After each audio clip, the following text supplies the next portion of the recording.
আসসালামু আলাইকুম। সুপ্রিয় শিক্ষার্থীরা কেমন আছো সবাই? আশা করি সবাই অনেক ভালো আছো, সুস্থ আছো। তোমাদের সবাইকে স্বাগত জানাচ্ছি আমার আজকের অনলাইন ক্লাসে। প্রিয় শিক্ষার্থীরা, তোমরা জানো যে ইংরেজি ভাষা শেখার জন্য রিডিং, রাইটিং এবং স্পিকিং এই তিনটি ক্ষেত্রেই দক্ষতা অর্জন জরুরি। এবং একদম প্রথমটি কিন্তু হচ্ছে রিডিং স্কিল। শুদ্ধ উচ্চারণে পড়তে পারা আমাদের সকলের জন্যই গুরুত্বপূর্ণ। আমাদের আজকের ক্লাসটি হচ্ছে প্রোনাউন্সিয়েশনের ক্লাস বা উচ্চারণের ক্লাস। শুদ্ধ উচ্চারণের জন্য সিলেবল এবং সাইলেন্ট লেটার্স সম্পর্কে ধারণা থাকা আবশ্যক। আমাদের আজকের এই ক্লাসে আমরা সাইলেন্ট লেটার্স নিয়ে আলোচনা করব। শব্দের কোথায়, কখন, কোন বর্ণ অনুচ্চারিত থাকে তাই আমরা আজকে জানব। প্রিয় শিক্ষার্থীরা, ইংরেজিতে শুদ্ধ উচ্চারণের জন্য শতভাগ কোনো নিয়ম কিন্তু নেই। তারপরও চিহ্নিত কিছু শব্দের সঠিক উচ্চারণের জন্য কিছু নিয়ম অবশ্যই রয়েছে, তাই আমরা আজকে জানতে চেষ্টা করব। তাহলে চলো শুরু করা যাক আজকের মূল আলোচনাটি। হোয়াট আর সাইলেন্ট লেটার্স বা অনুচ্চারিত বর্ণ কি? Silent letters are letters that you can't hear when you say the word but that are there when you write the word. অর্থাৎ আমরা শব্দ লিখতে যে বর্ণটি লিখি কিন্তু বলার সময় উচ্চারণ করি না, তাই হচ্ছে সাইলেন্ট লেটার। বা সহজ কথায় শব্দের যে বর্ণ বা লেটার উচ্চারিত হয় না তাই silent letter. There are no rules, you just have to learn them. শব্দে কখন কোন লেটারটি সাইলেন্ট থাকবে তার সুনির্দিষ্ট নিয়ম নেই, তোমাদের শব্দগুলো মনে রাখতে হবে।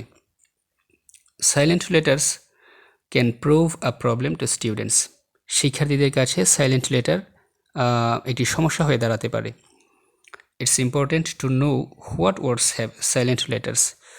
আর শুদ্ধ উচ্চারণে রিডিং পড়ার জন্য আমাদের সকলেরই জানা উচিত কোন কোন শব্দে সাইলেন্ট লেটার্স রয়েছে। তো প্রিয় শিক্ষার্থীরা, চলো দেখি কোন কোন শব্দে সাইলেন্ট লেটার্স রয়েছে।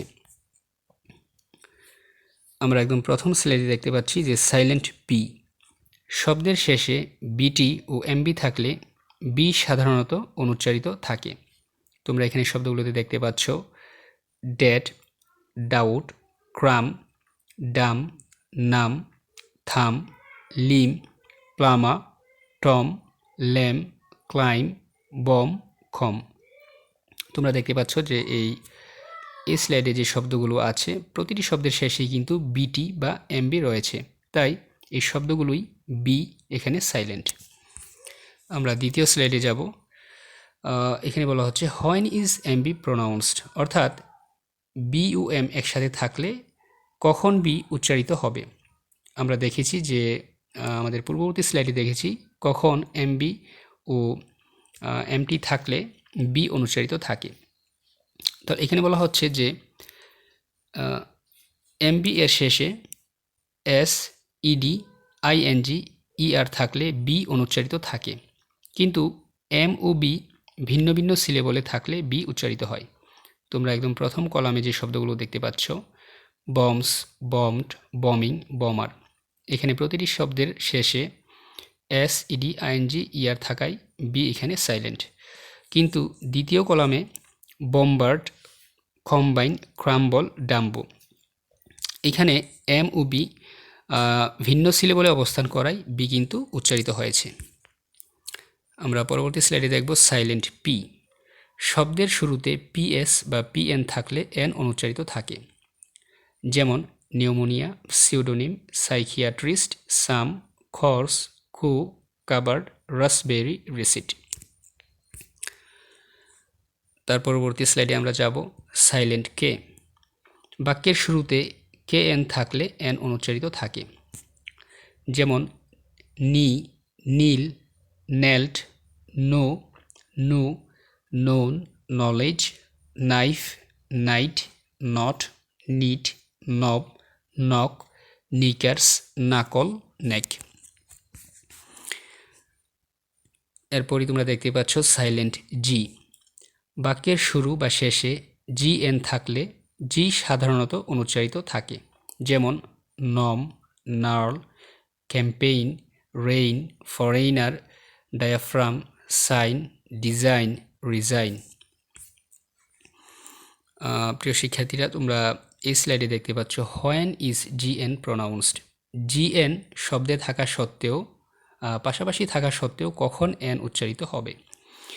তোমরা একদম নিচেই দেখতে পাচ্ছ যে জিএন এর শেষে এস ইডি ইআর আইএনজি থাকলে জি অনুচ্চারিত থাকে, অর্থাৎ জিএন এর শেষে যদি এস ইডি ইআর আইএনজি থাকে তাহলে জি উচ্চারিত হবে না বা সাইলেন্ট থাকবে, কিন্তু জিউএন ভিন্ন সিলেবলে থাকলে জি উচ্চারিত হয়।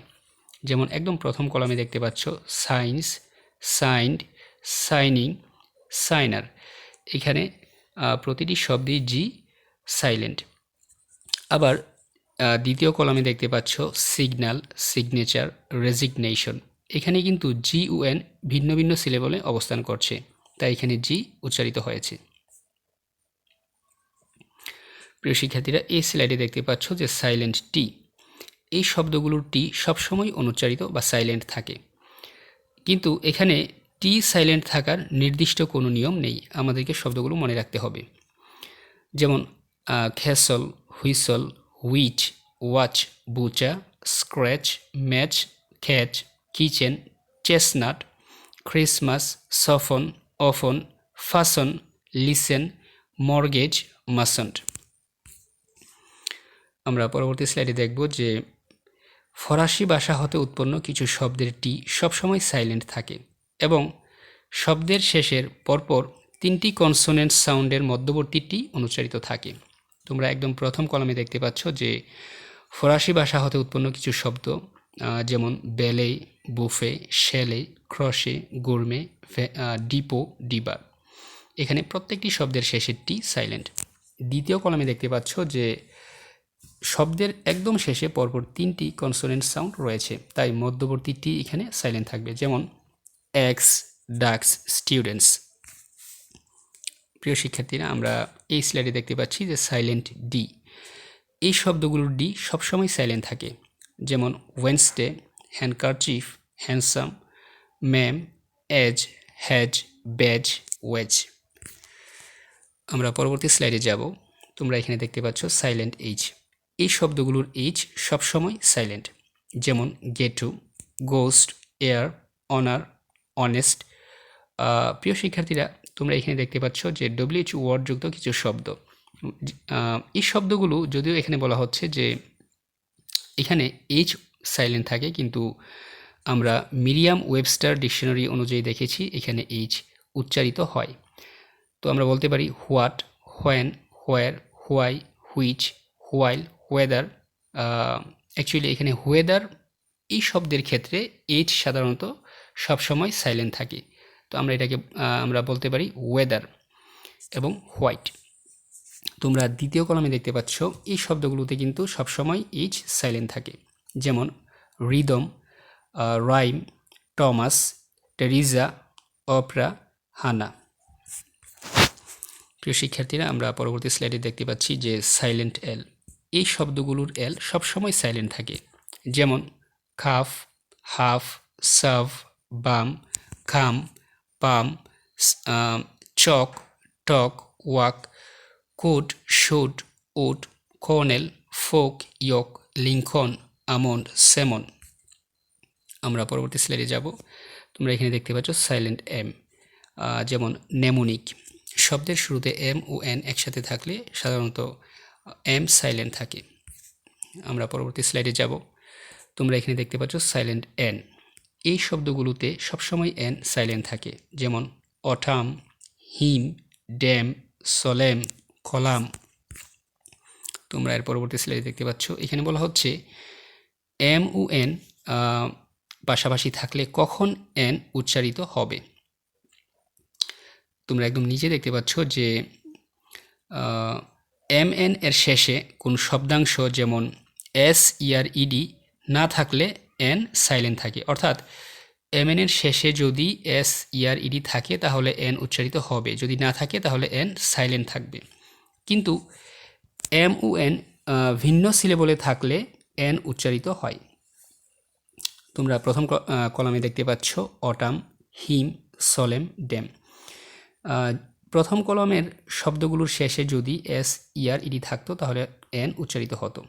যেহেতু এই এন্ডিংসগুলো নেই তাই এখানে এন সাইলেন্ট। তোমরা দ্বিতীয় কলামে দেখতে পাচ্ছ যে এম ও এন ভিন্ন ভিন্ন সিলেবলে অবস্থান করায় এখানে এন উচ্চারিত হবে, যেমন ড্যামনেশন, অটামনাল, হিমনাল, সলেমনিটি। আমরা পরবর্তী স্লাইডে দেখব সাইলেন্ট টিএইচ। শব্দের শেষে পরপর 3টি কনসোনেন্ট সাউন্ড থাকলে মাঝের টিএইচ অনুচ্চারিত থাকে। তোমরা একদম প্রথম শব্দটি দেখতে পাচ্ছ বা পাশে অ্যাজমা। তারপর ডান পাশে কলামে দেখতে পাচ্ছ যে এখানে প্রতিটি শব্দের শেষে পরপর 3টি কনসোনেন্ট সাউন্ড রয়েছে, তাই মাঝখানের টিএইচ সাইলেন্ট, যেমন ক্লস, মান্স, ডেপস, ল্যাংস। আমরা পরবর্তী স্লাইডে যাব। প্রিয় শিক্ষার্থীরা, এখানে বলা হচ্ছে যে এই শব্দগুলোর ডব্লিউ সাইলেন্ট থাকে, কিন্তু এখানে তোমরা একদম প্রথমেই দ্বিতীয় সারিতে কিছু শব্দ দেখতে পাচ্ছ ডব্লিউএইচ ওয়ার্ডযুক্ত কিছু শব্দ। যদিও এখানে বলা হচ্ছে যে ডব্লিউ সাইলেন্ট থাকে, কিন্তু আমরা মিরিয়াম ওয়েবস্টার ডিকশনারিতে দেখেছি যে এখানে ডব্লিউ উচ্চারিত হয়।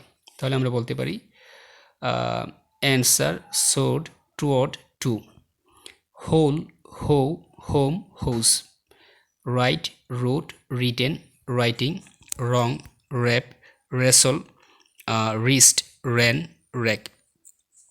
প্রিয় শিক্ষার্থীরা, এই ডব্লিউএইচ ওয়ার্ডযুক্ত শব্দগুলোর উচ্চারণ প্রনাউন্সিয়েশন সাইন আমি তোমাদের একদম নিচে দেখিয়ে দিয়েছি। আমরা যদি পরবর্তী স্লাইডে যাই তাহলে দেখব যে সাইলেন্ট ইউ। এই শব্দগুলোর ইউ সবসময় সাইলেন্ট থাকে, যেমন guest, gauge, guitar, guard, building, guilty, rogue, vogue, biscuit, tongue. তো প্রিয় শিক্ষার্থীরা, আজকের এই লেসনে যে শব্দগুলো তোমাদের দেখানো হলো, তোমরা বারবার দেখবে, শব্দগুলো অর্থসহ শেখার চেষ্টা করবে। সেই সাথে উচ্চারণের যে কয়েকটি নিয়ম এখানে বলা হয়েছে তা তোমরা অবশ্যই মনে রাখবে। সাইলেন্ট লেটার্সের উপর আরও একটি ক্লাস আমি ইনশাআল্লাহ তোমাদেরকে দেওয়ার চেষ্টা করব। তো তোমাদের সাথে দেখা হবে পরবর্তী ক্লাসে। সে পর্যন্ত তোমরা সবাই সুস্থ থাকো, ভালো থাকো। আল্লাহ হাফেজ।